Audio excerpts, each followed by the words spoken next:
Good evening. You're watching the main news on HOY International Business Channel. I'm Raymond Yeung. Here are tonight's top stories. The Chinese university's graduation ceremony goes ahead without its president. John Lee says the massive response to the government's talent campaign shows that Hong Kong is attractive and competitive. And the UN human rights chief accuses Israel and Hamas of war crimes. Chinese University President Rocky Tuan was absent from the graduation ceremony today, following a controversial bill that overhauled the institution's governing council. This came as the Chinese university moved up to 10th place in a table of Asia's best institutions. Janice Low reports.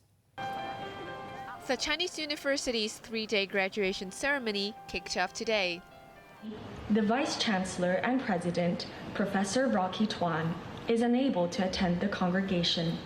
The event was officiated by Prof. Ellen Chen instead of Rocky Tuan, the President and Vice-Chancellor. Tuan sent his apologies, saying he was ill, and congratulated the graduates.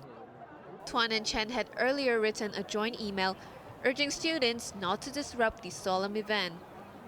Notices were set up at the campus to remind attendees of the rules. But two students urged graduates to write down their views and stick them on cardboards which the pair were holding. They were led away by security guards. Tuan has rarely appeared in public since some lawmakers launched a controversial bid to overhaul the university's governing council. The amendment bill, which was passed last week, slashed the membership of the council from 55 to 34, two-thirds of whom are external members. The management turmoil came as the Chinese university moved up 2 spots to 10th in the latest QS World University Rankings in Asia. The rankings are compiled by 11 indicators, including academic reputation and international research network. The city's oldest tertiary institution, the University of Hong Kong, overtook the National University of Singapore to take second spot behind Peking University. Janice Low, Cable News. A man who indecently assaulted a South Korean live streamer late at night in Central in September has been sentenced to 3 months in jail. The 46-year-old, who was identified in court only as Ahmed, followed the woman to Central Station and touched her hands, shoulders, and chest. When he was arrested 3 days later, Ahmed told police he had forgotten about the incident because he was drunk at the time. He pleaded guilty in Eastern Magistracy today. Principal Magistrate Ivy Cho said the case was serious as it had damaged Hong Kong's reputation. She added that drunkenness is not an excuse. Chief Executive John Lee says he has been encouraged by the tens of thousands of skilled professionals coming to Hong Kong. He believes that this shows the city is attractive and competitive by world standards. Macy Mock reports. The chief executive said 70,000 skilled professionals arrived in Hong Kong this year, double the number of foreign talent he expected to recruit.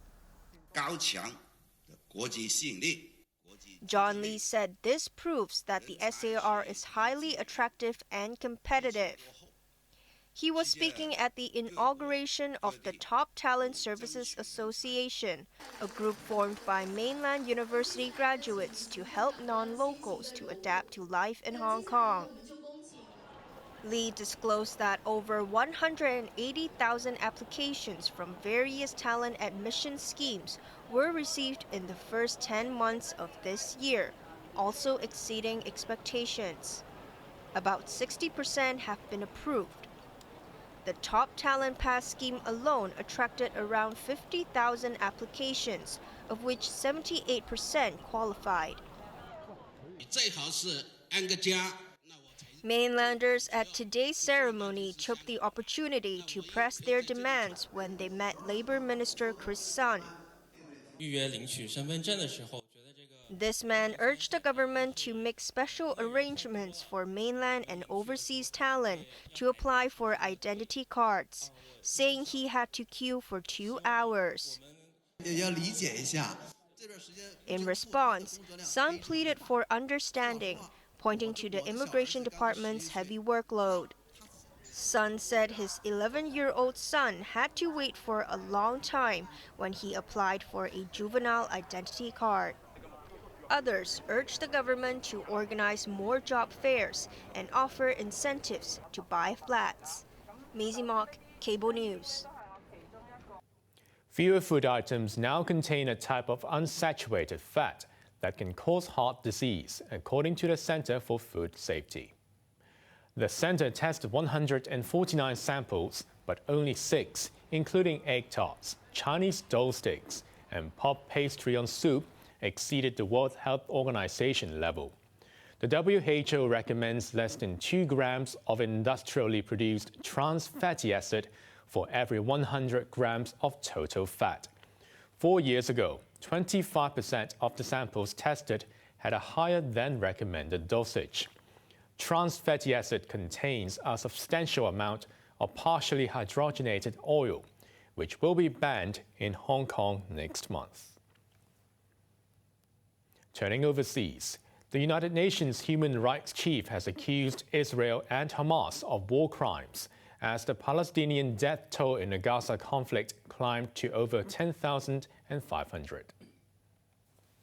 Gaza has already been described as the world's biggest open-air prison before the 7th of October, under a 56-year-old occupation and a 16-year blockade by Israel. The atrocities that were perpetrated by Palestinian armed groups on the 7th of October were heinous, brutal, and shocking. They were war crimes, as is the continued holding of hostages. The collective punishment by Israel of Palestinian civilians amounts also to a war crime, as does the unlawful, forcible evacuation of civilians. One of the latest Israeli airstrikes killed at least 20 Palestinians in the Jabalia refugee camp. Children accounted for many of the casualties. It was the 3rd Israeli bombardment of Gaza's biggest refugee camp in a week. More than 4,000 children have been killed since the Israeli attacks began, making up 40% of Palestinian casualties. In the town of Beit Lahir, which Israel also bombed, a man broke down as he grieved over the bodies of his loved ones. Israel claimed Hamas has lost control of northern Gaza, but the Palestinian group said its fighters have been clashing with Israeli ground forces. The Israeli offensive was launched after 1,400 people were killed in the Hamas attack on southern Israel last month.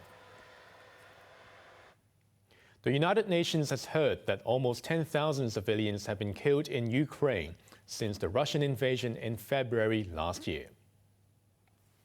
We continue to condemn in the clearest terms all attacks against civilians and civilian infrastructure, no matter where they take place and no matter who is responsible. Such attacks are prohibited under international humanitarian law.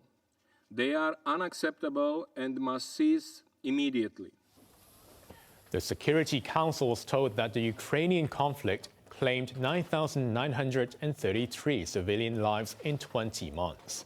In contrast, over 10,000 Palestinians were killed by Israeli airstrikes in just 1 month. The West has poured billions of dollars worth of weapons into Ukraine, but a counter-offensive by Kyiv appears to be in a stalemate.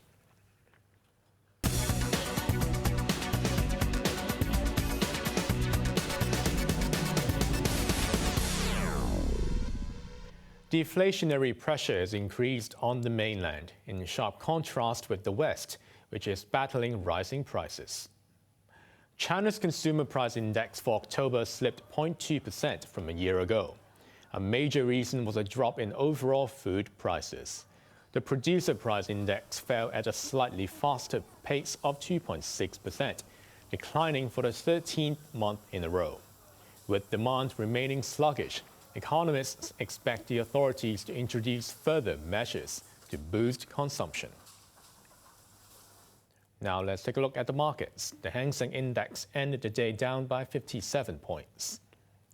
The top 10 active stocks, the tracker fund lost 2 cents. Tencent was down by $1.60, while Xiaomi was up 38 cents. Alibaba was down 35 cents, while AIA was up 55 cents. The forex trading against the Hong Kong dollar, the euro's at 8.34. 1,000 Japanese yen will get you 51 Hong Kong dollars, while the Australian dollar is at 4.99. And finally, in Europe, the London FTSE is currently up 34 points. A drill has been held at the airport to test Hong Kong's ability to deal with a plane crash. Officials said the exercise was a success. Macy Mock reports. The drill centered on a plane catching fire as it landed on the north runway in the early hours of this morning. Over 1,000 people from about 20 government departments, medical groups, and aviation organizations took part in the simulation. The exercise involved firefighters dousing the flames on the engine, while volunteers posing as passengers exited the plane. As the crash caused a chemical leakage, passengers and crew were taken by the fire services department's hazmat team to a new facility for decontamination. Police officers tallied the number of survivors, while medics rushed the injured to hospital. The airport authority declared the 4-hour drill a success. This is the second time that the exercise was held on the new North Runway. We hope that the airport community can familiarize themselves with the emergency procedures on the runway and using some new facilities here. Fong said the exercise showed that Hong Kong can deal with emergencies in the airport.